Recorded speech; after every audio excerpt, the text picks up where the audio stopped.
hormonal, ciclo uterino y ovárico, vamos a ver, estrógeno y progesterona, y eje hipotálamo, hipófisis, ovarios, el regulador. No hace falta que saquen fotos, que copien, nada, yo también les voy a compartir en PDF toda la presentación, así lo recomiendo que puedan atender y podamos comprender. Esta es una vista lateral de los órganos reproductores femeninos, ¿no? Tenemos, si empezamos por la parte inferior, labios mayores, labios menores, y tenemos la uretra, la vejiga, tejido óseo, el pubis, y más atrás tenemos el cuello uterino, el cuerpo uterino, el cérvix, el cuerpo uterino, las trompas, los ovarios y el recto. ¿Por qué es importante que veamos nosotros en esta imagen lateral? Porque en el momento del parto puede haber inclusive un prolapso del recto. ¿Qué quiere decir?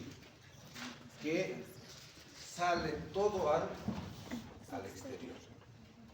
Y ahí sí es muy complicado para las mamás cuando hay un prolapso. ¿Por qué? Porque desarrolla tanto el útero que todo comprime. Por eso las mujeres que son multíparas, que tienen más de 2 o 3 hijos, el suelo de la pelvis, los amigos que tenemos una pelvis, muy músculos que soportan toda la presión abdominal inclusive, y por el crecimiento del útero, pues hay una incontinencia vesical. Al estornudo o al menor esfuerzo se pierde a veces orina. Entonces hay que hacer una plastía a las señoras que han tenido muchos hijos para mejorar su ingreso, porque eso es por la densidad de la pelvis. Entonces, ahí están los órganos que componen el aparato reproductor femenino, las trompas de falopio y los ovarios. Si hacemos un zoom, vemos más de cerca, estas son las partes que vamos a encontrar. Todo el canal vaginal, el cérvix uterino, el cuerpo uterino.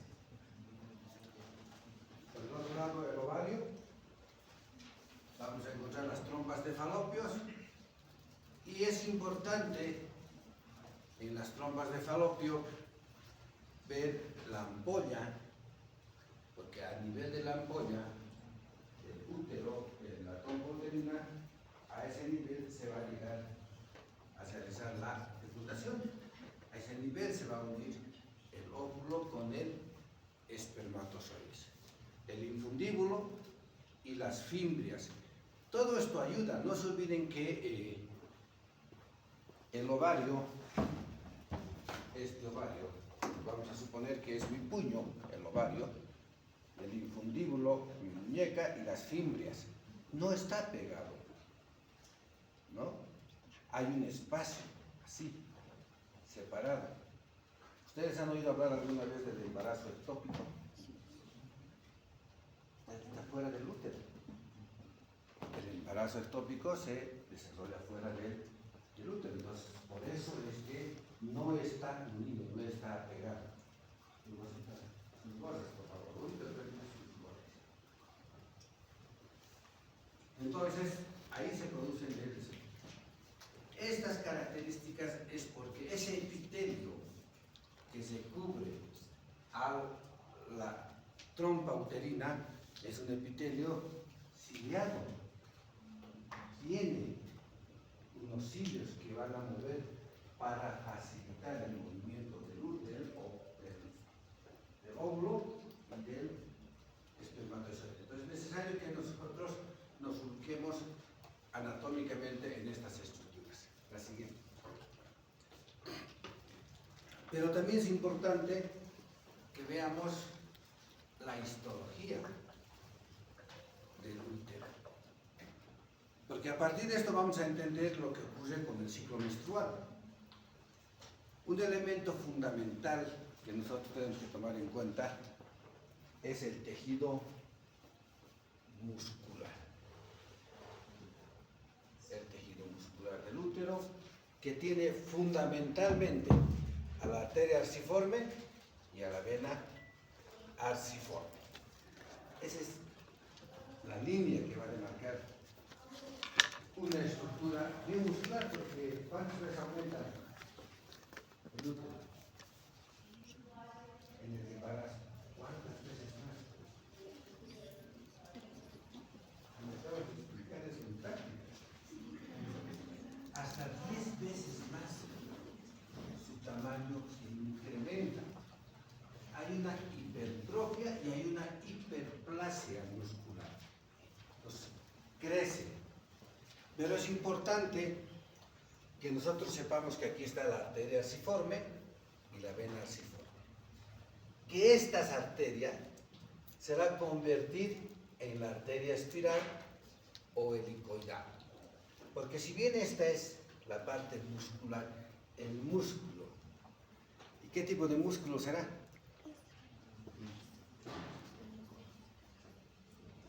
¿Cómo es que músculo es? ¿Cuántos tipos de músculo tenemos? ¿Quién se acuerda? Joseph, ¿cuántos tipos de músculo tiene nuestro organismo?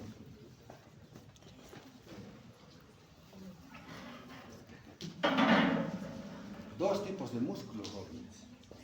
Músculo liso y músculo estriado.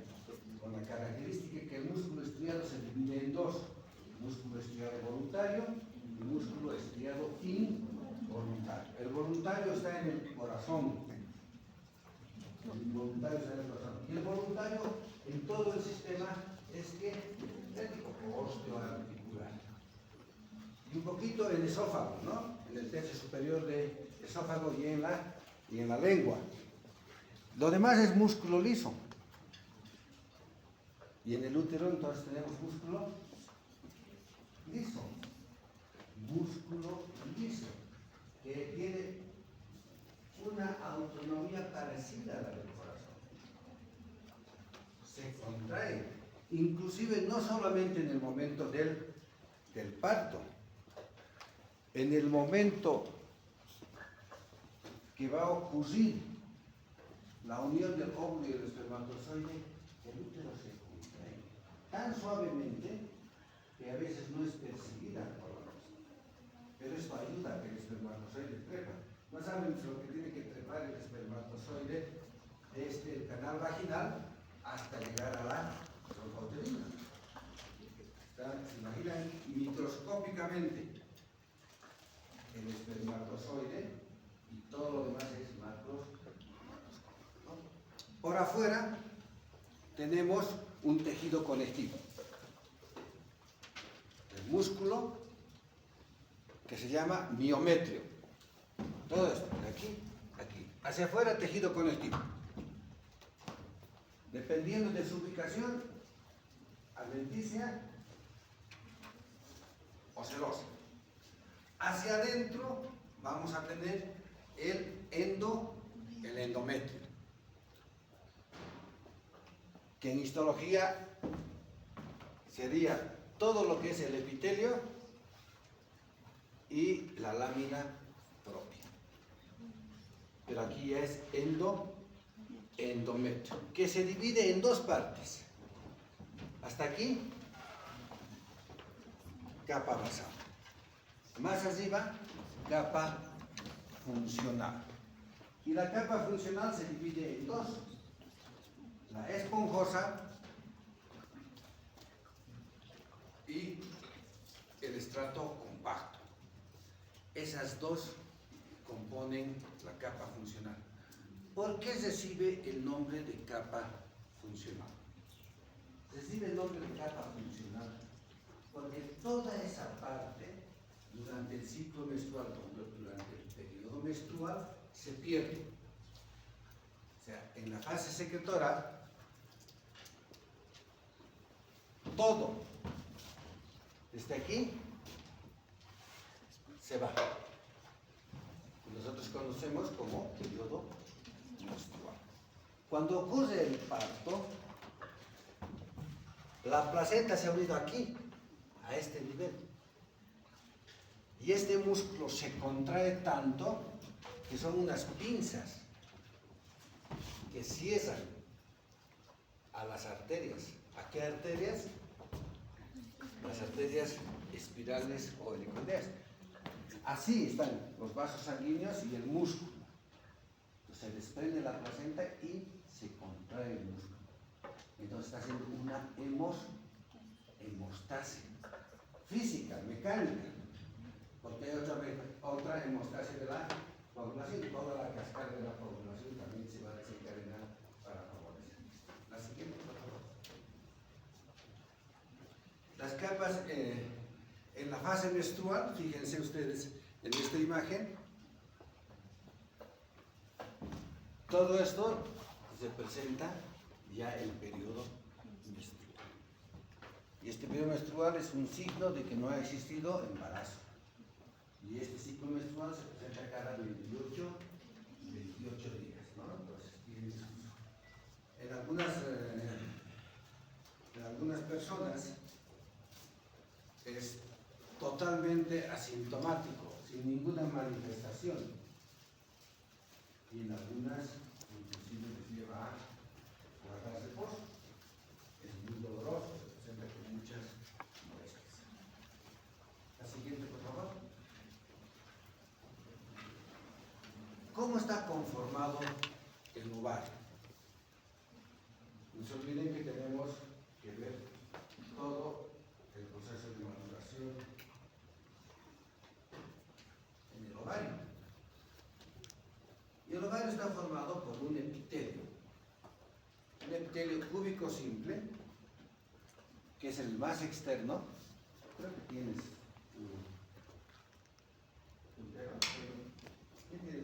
tú tienes, ¿no? ¿O Miguel? Está contigo todavía. Entonces no me tengo que acercar a la pizarra.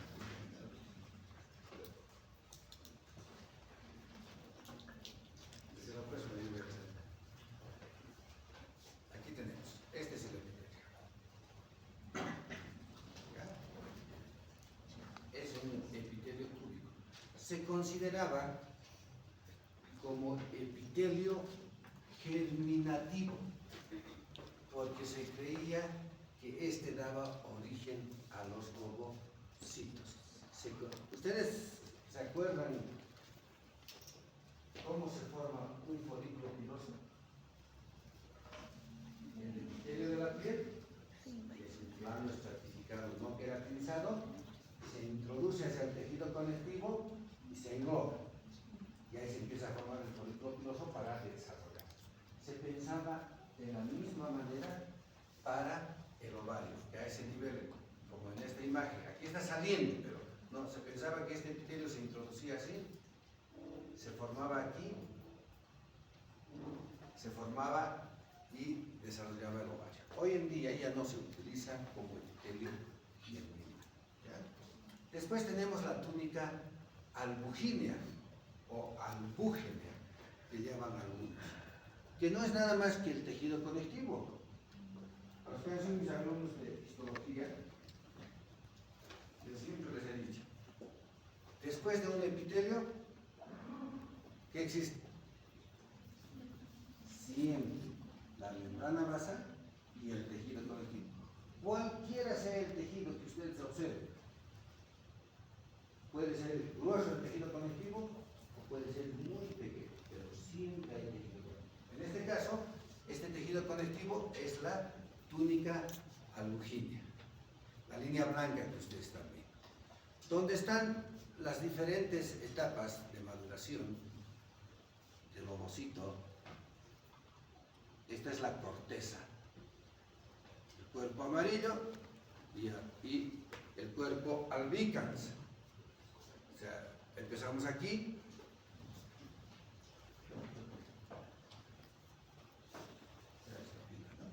entonces empezamos en la izquierda, entonces vinimos así, ¿no? Cuerpo amarillo que va a formar la hormona luteinizante, y esta se atrofia y se convierte en cuerpo albicans. Todo eso es la corteza del ovario. Y en la la parte media, donde estamos viendo más rosadito, tenemos la médula del ovario. Entonces ahí tenemos también un tejido conectivo denso, un tejido conectivo fibroelástico. La siguiente, por favor. Entonces la ovogénesis y la foliculogénesis son dos procesos de maduración del ovocito, maduración de las células sexuales femeninas, todo lo que es la ovogénesis, y esto lo van a llevar ustedes, o ya lo han llevado creo con detalle en biología. Y la foliculogénesis, que es el proceso de maduración del folículo ovario. Tenemos la célula germinativa primordial. ¿Qué es lo importante? Que en etapas fetales las gónadas almacenan a las ovogonias y llegan hasta la pubertad. Desde el proceso fetal hasta la pubertad, ahí están las células sexuales femeninas. Pero llegan a una etapa y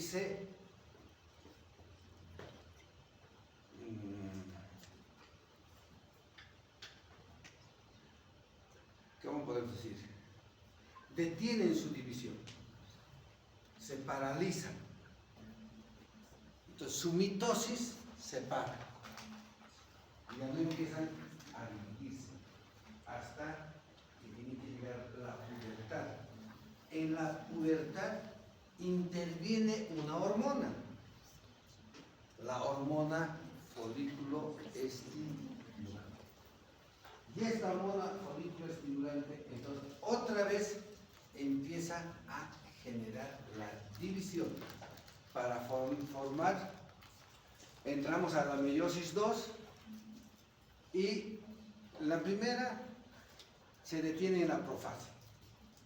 Pero una vez que hay la hormona folículo estimulante, esta célula sexual empieza a dividirse.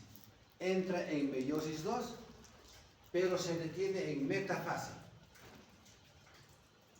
Y este es un proceso de transformación de las células sexuales femeninas hasta llegar al cigoto, que resulta una célula sexual que se va a unir con el espermatozoide. Entonces este es el proceso de maduración. Y el otro proceso de maduración, que es la foliculogénesis, que es el proceso de maduración ya del folículo ovárico, porque no estamos hablando de lo mismo, ya del folículo ovárico, empieza el folículo primordial, el folículo primario, el folículo secundario, o se llama antral, porque ahí empieza a formarse el líquido folicular y el antro folicular, y el folículo terciario o folículo de De Graaf, que ya es el folículo que va a ser expulsado para poder ser fecundado. Entonces, este proceso de maduración se caracteriza por la formación de la capa granulosa, que va a empezar a rodear al ovocito, va a empezar, si ustedes se fijan en las imágenes, en la primera formado por una sola capa de células de la granulosa que rodean al ovocito primario. Entonces, este es el ovocito primario. Entonces hay una sola capa de células que se conocen como células de la capa de la granulosa. En el folículo primario, ese número de capas aumenta. Y aumentan, y que se conoce con el nombre de zona pelúcida. Y después las células de la teca. Entonces van aumentando las capas, van complejizando al ovocito hasta formarlo en un folículo de De Graaf, un folículo maduro, ya que puede ser fecundado. Entonces este es un proceso, solo para recordarles, de transformación de las células sexuales femeninas y el proceso de maduración del folículo ovárico. Esto es un tema netamente de embriología que van a llevar ustedes en detalle. Aproximadamente cada mes se alistan entre 10 y 12 folículos para producir una ovulación. La ovulación se produce en el día 14 del ciclo sexual. ¿Cómo eligen qué ovario va a salir? No se olviden que en el sexo masculino lo que se deposita son millones de espermatozoides, y los espermatozoides, si quieren, concursan, compiten, etcétera, etcétera, y la selección del mejor, del más preparado, del más resistente, es el que va a llegar a fecundar. Entonces, en el sexo femenino, igualito se tiene que escoger al mejor folículo de Legrand para que reciba la concepción. Entonces, cada mes se preparan entre 12 y 10. De esos 12 o 10, uno es el dominante, y por eso se llama folículo dominante o selección del folículo dominante. Esto va relacionado con la secreción de la hormona folículo estimulante. La folículo estimulante se libera en la parte anterior de la hipófisis, que se llama adenohipófisis. A medida que se libera la hormona folículo estimulante, estos folículos que en un principio eran idénticos, estos folículos de corte, van a estar relacionados con que cada uno de estos va a ir secretando estrógenos y inhibina, que es otra hormona, los estrógenos y la inhibina. ¿Cómo se seleccionan? Estos folículos reciben mayor estímulo de la hormona folículo estimulante, y ustedes saben que tenemos receptores, y cuando hay más afinidad de un folículo por esta hormona, cuando hacen un pico, hace un pico. En el momento del pico hay mayor captación de la hormona folículo estimulante. Si hay mayor captación de hormona folículo estimulante, hay mayor liberación de estrógenos y de inhibina. Entonces, este folículo es el beneficiado que va a desarrollar más. Y estos otros dos, que no están secretando muchos estrógenos porque no han recibido esa hormona folículo estimulante, se van a ir a un proceso de atresia. A ver la siguiente, por favor. Entonces, ese es el folículo dominante, y los demás van a entrar en un proceso de atresia. Porque fíjense ustedes, aquí el pico del folículo benefactor, la folículo estimulante, y la liberación de estrógenos y de inhibina también es superior. En cambio, en los otros es menor. Y lo mismo ocurre en el otro. Entonces, así se selecciona en el ovario este folículo para su liberación. Por eso se habla de un folículo dominante. La siguiente. Si ocurre la fecundación, el espermatozoide, primero el óvulo. La hipófisis libera la hormona luteinizante. Esta hormona luteinizante genera que en el día 14 se produzca la ovulación. Y la ovulación va incluida con un proceso de alza de temperatura. En las mujeres, en el momento de la ovulación o en el día de la ovulación, la temperatura corporal se eleva. Y se estipula que el óvulo puede durar, antes de ser fecundado, entre 24 y 48 horas antes que viva el espermatozoide o 24 a 48 horas después que viva el óvulo después de haber sido liberado. Entonces la hormona luteinizante, ¿qué hace? Genera la ovulación. Si no hay ovulación, mejor dicho, si ocurre la fecundación, se libera el óvulo y viaja. ¿Hasta dónde? Hasta la ampolla. A este nivel del útero hay unas contracciones. No hay todavía fecundación. Si estamos en el periodo de la ovulación, entonces se contrae y libera. Y aquí todo lo que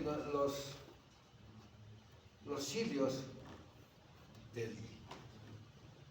de la trompa van a ayudar a migrar hasta la ampolla. Y el espermatozoide tiene que hacer todo este trayecto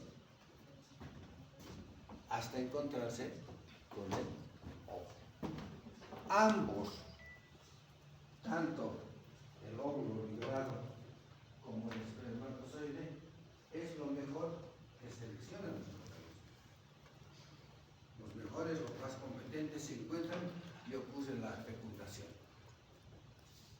Una vez que ha salido el óvulo, se ha producido en el ovario, se forma el cuerpo amarillo.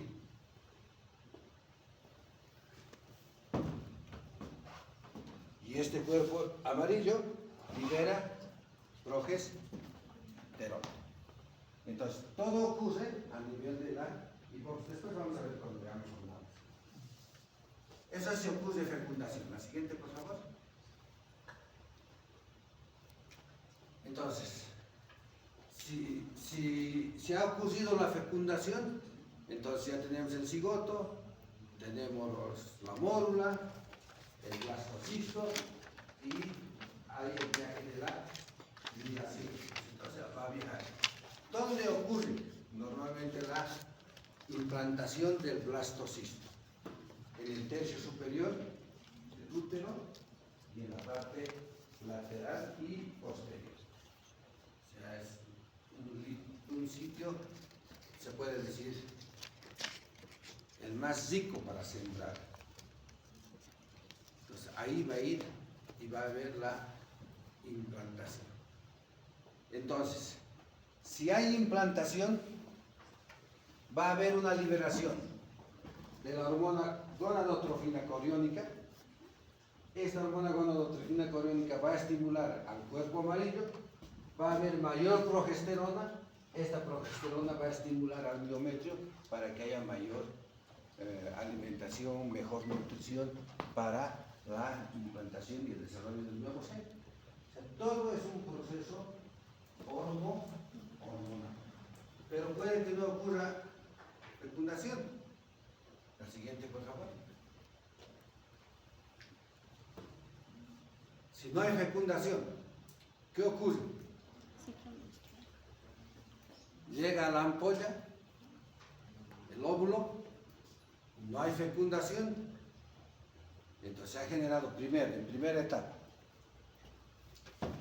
La hipófisis ha liberado la hormona luteinizante.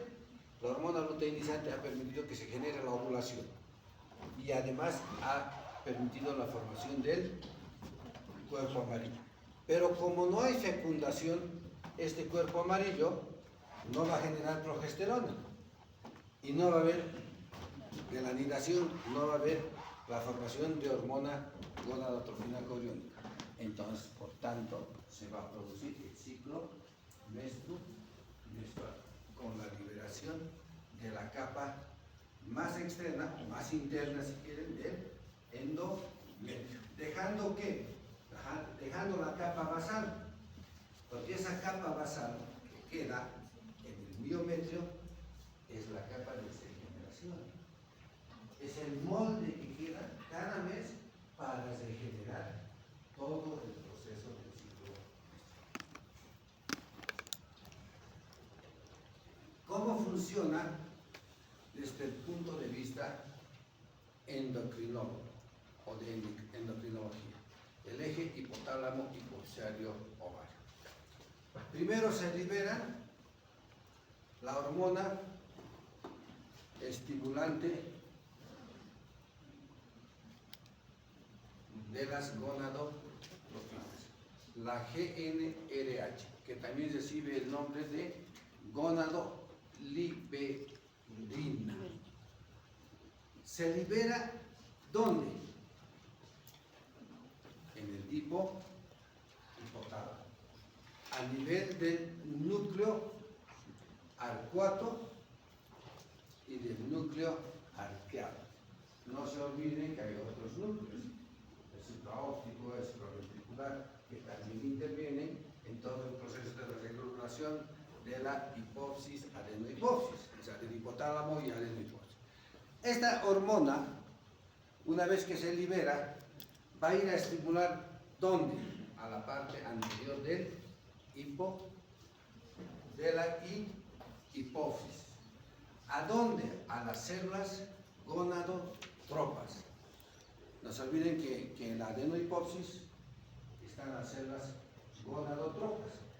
Estas son estimuladas y van a secretar LH y FSH.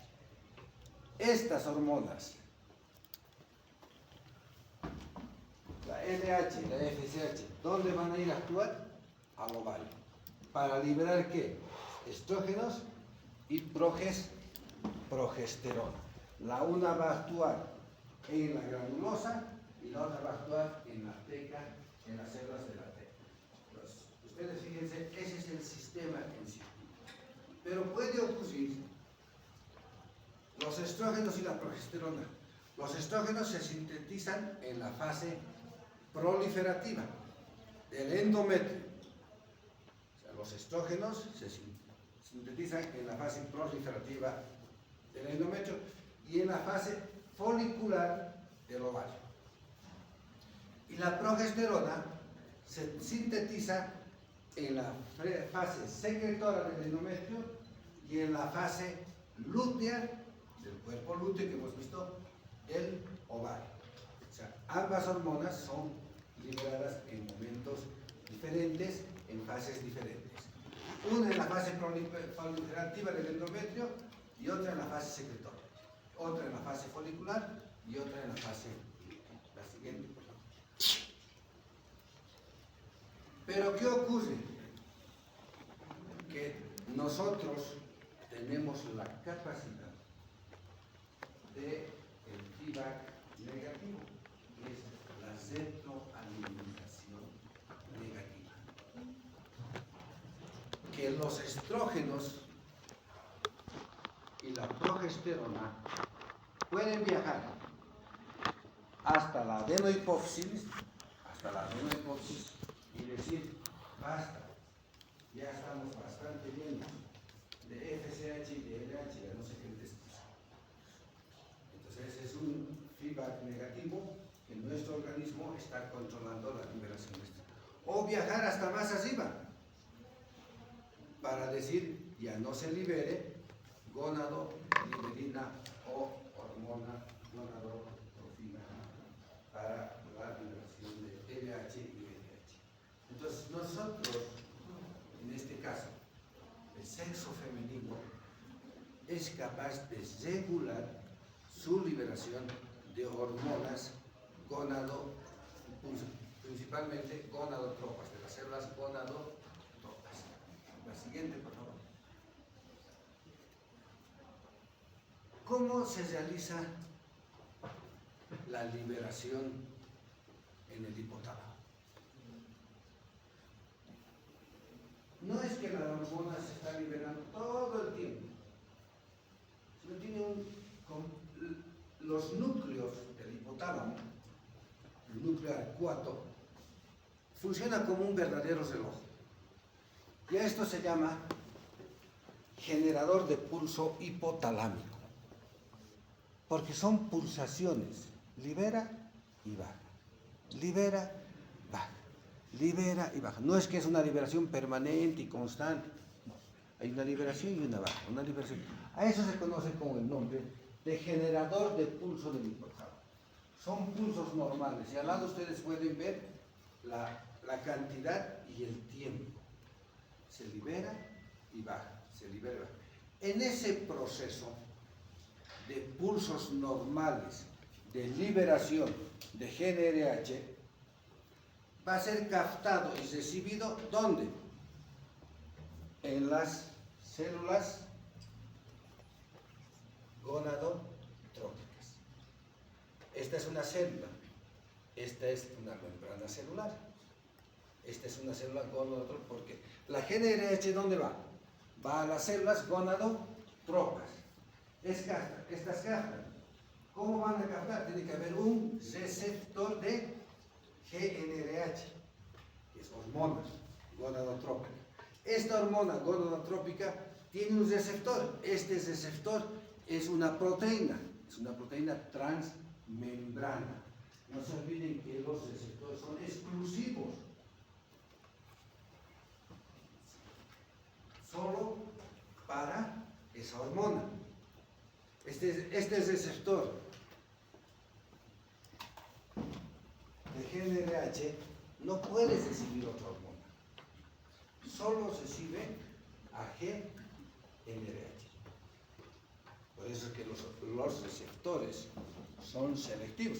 Pueden ser receptores de la membrana, ya hemos hablado de eso, del citoplasma o del núcleo, pero son receptores específicos para cada hormona. Entonces, estos captan, estos receptores, y permiten la señalización y se sigue la liberación de LH y FH. Entonces, ¿qué quiere decir? Que el eje hipotálamo, hipófisis, ovario funciona a partir de pulsos normales, que se conoce como el nombre de generador de pulso hipotalámico. Son ciclos: libera, baja, libera, baja, libera, baja. Y en el momento que hay muchos estrógenos y mucha progesterona, esta sube. ¿Hacia dónde? Hacia la hipófisis. Y le dice, pues basta, ya me has liberado mucho LH y SH, para, ya no quiero más. O puede subirse hasta el hipotálamo y decirle, basta, ya tenemos bastante GnRH y ya no generes más. Ese es el mecanismo de retroalimentación negativa feedback. La siguiente, por favor. Este es el mismo ejemplo, pero que estamos viendo que cuando se alteran esos pulsos de liberación de GnRH en tiempo, en el uno muy rápidos y en el otro muy cortos,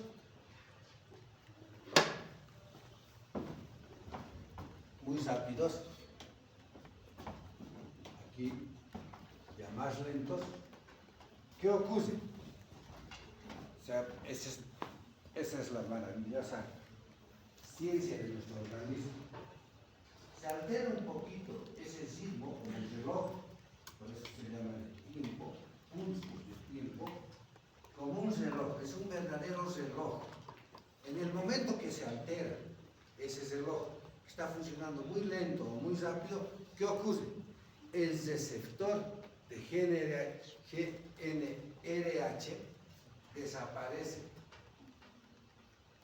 Que está esperando, él normalmente le está esperando aquí, está esperando, le está esperando aquí en la membrana. Llega esta hormona y se unen y van a generar la liberación de LH y FSH. Pero el pulso es tic-tac, se libera así, regularmente GnRH. Pero cuando esto se altera y se está liberando mucho, ¿qué hace este receptor? Desaparece, se oculta. En vez de ser de la membrana celular, se vuelve citoplasmático. No se hace encontrar, en otras palabras.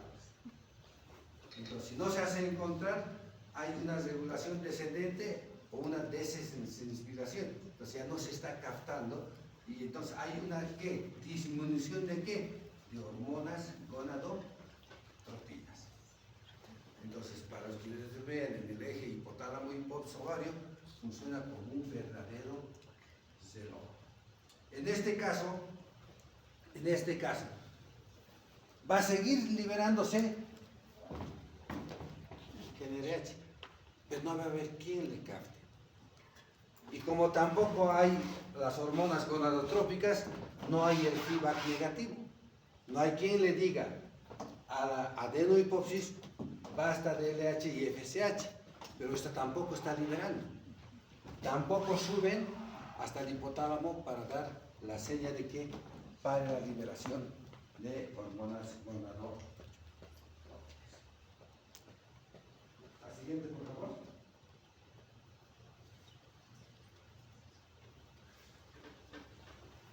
¿Cómo es la esteroidogénesis? ¿Cómo es ese proceso de formación hormonal? Si uno ve solo la imagen, se dice, ¿qué es esto? ¿No es cierto? Pero esto es sencillito. Esto es bioquímica. Y nosotros tenemos que entender qué ocurre, pero no es necesario que memoricemos el dehidroepiandrosterona. Pero tenemos que saber que cuando la hormona luteinizante, ¿dónde va a estar? ¿Dónde normalmente están las hormonas? Exactamente, en el torrente circular. Porque, ¿de dónde salen las hormonas?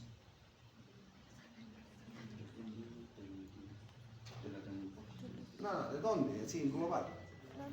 ¿De dónde salen las hormonas? De las glándulas. ¿Qué tipo de glándulas? ¿Qué tipo de glándulas? ¿Qué se llaman esas? Endócrinas. Porque las glándulas endócrinas no tienen ¿qué? Conductos. No tienen conductos. ¿Dónde vierten su secreción? Directamente al torrente circulatorio, al torrente sanguíneo, al torrente circulatorio, como ustedes quieran. Entonces, este es un vaso sanguíneo. Y cuando ha salido la FSH y la LH, ¿de dónde? De la adenohipófisis. ¿Dónde ha ido? Ha ido al torrente circulatorio. Entonces, en el torrente circulatorio, ¿dónde tiene que llegar? Tiene que llegar a una célula. En este caso, la LH llega a una célula de la teca, la capa más externa. Y en este otro caso, llega a la célula de la eje de la granulosa, a un receptor de la FSH. Entonces, las dos eligen, están pasando por el torrente circulatorio, la una va a ir a una célula de la teca y la otra va a ir a una célula de la granulosa. En ambas células, ¿qué van a hacer? Una vez que su receptor, hay un receptor transmembrana, tanto en la célula de la teca como en la célula de la granulosa, hay un receptor transmembrana. Transforma el AMP en AMP cíclico. Y este AMP cíclico permite la proteína sinasa, la liberación de una proteína sinasa. Esta proteína sinasa está haciendo así. ¿Qué hace? Va a abrir un receptor nuevo de LDL, de colesterol. LDL es un colesterol.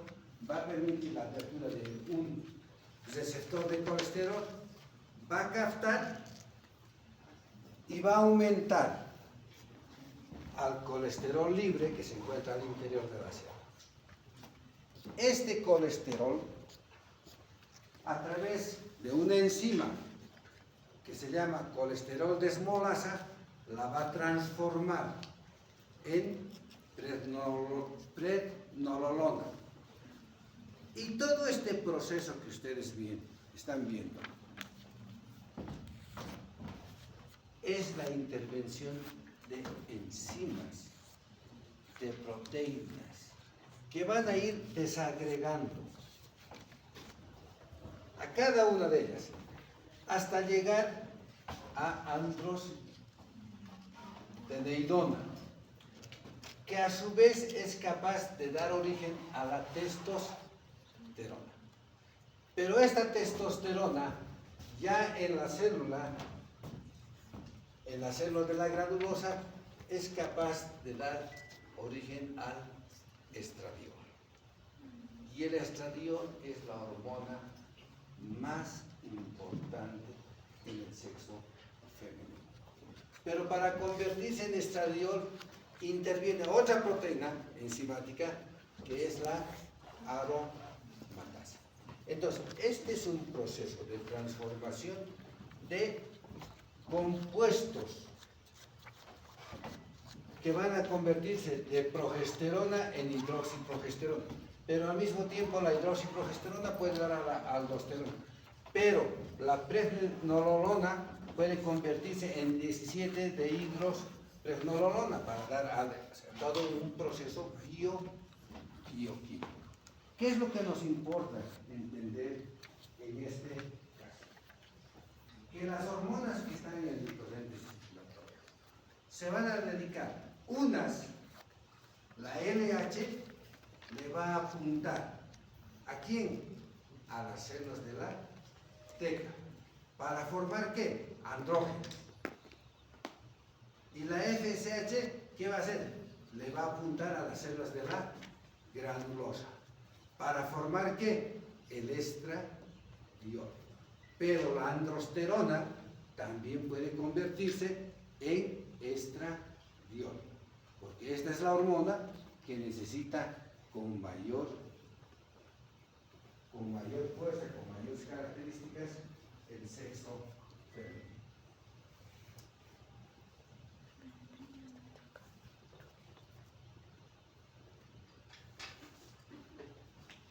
Esta más corta. Entonces, ¿qué ocurre? Cuando los estrógenos están en el torrente circulatorio, estas se van a unir ¿a quiénes? A proteínas plasmáticas. Entonces, los estrógenos en el torrente circulatorio se unen a proteínas plasmáticas. Estas proteínas plasmáticas tienen que llegar ¿a dónde? A una célula diana. Siempre las hormonas llegan a una célula diana. Y entonces, en este caso de los estrógenos, los receptores de estrógenos no están en la membrana celular, están en el citoplasma celular. O sea, es otra variedad de receptores. Y estos recién se van a trasladar hasta el núcleo de la célula, que es el comando, que es el centro, que va a dar las órdenes para el funcionamiento de una célula en todo su proceso de funcionamiento celular con sus propiedades celulares. Esto es el transporte y la recepción de los estrógenos o de las hormonas. Creo que hay unas 3 transparencias más que ya lo pueden leer ustedes. Por ejemplo, los estrógenos, cómo afectan en la mama, cómo afectan en otros órganos, a nivel de la vagina, de los huesos, del útero, del riñón, etcétera, etcétera. Los estrógenos tienen funciones en cada uno de estos. Hay que tener mucho cuidado con la dosificación de estrógenos. Con esto voy a terminar. Voy a hablar solo de mama. Desarrollo del estroma y crecimiento de depósitos y de grasa. Los estrógenos facilitan el desarrollo y el crecimiento celular. Y la prevalencia de cáncer cérvico-uterino o de mama es muy fuerte. Hay que tener mucho cuidado, porque cuando los estrógenos están muy aumentados, pueden generar un crecimiento de estas células y originar algún tipo de cáncer. Entonces, por eso debemos tener cuidado. lo mismo cuando hablamos a nivel de vagina, a nivel de vagina, hay un cambio desde el nacimiento, hay una transformación epitelial. Entonces nos ayuda los estrógenos a que el epitelio de la vagina, de cúbico, se convierta en epitelio plano estratificado. Eso es importante que nosotros tenemos. Y a nivel del útero, no sé si está aquí, a nivel del útero, cuando se produce un legrado, una limpieza uterina, no hay hablado, un legrado, si hay un aborto incompleto, si se presenta un aborto incompleto, ¿qué se hace? Se hace un legrado, una limpieza de la cavidad uterina. Y hemos visto que el endometrio tiene dos capas, ¿no es cierto? La basal y la relativa, la que se desprende. Cuando hay un aborto incompleto, hay una permanente hemorragia, porque hay resto.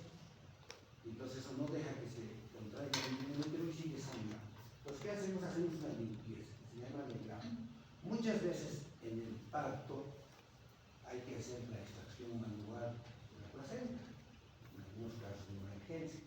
Hay que hacer una extracción porque se ha adherido tanto placenta A, que tal, C, que tal, no sé, diferentes cosas que no se les en el clínico obstetrístico. Pero a veces se hace un legrado y se raspa tanto, se limpia tanto esa capa basal del endometrio, esa capita que va a quedar para reponer a las siguientes, que se pierde.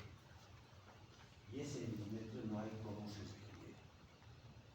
Entonces, cuando salen del legrado, cuando salen de una limpieza uterina, hay que tener mucho cuidado. Se llama el síndrome de Asherman, y entonces empieza a perderse las amenorreas, lo que no es sangrado. Claro, ya no hay proliferación. Y entonces pierden la capacidad de embarazarse. ¿De acuerdo? Muy bien. Esto les va a compartir su compañero Johan en PDF, que ya es un poquito complementario a lo que hemos ido hablando. ¿Alguna consulta?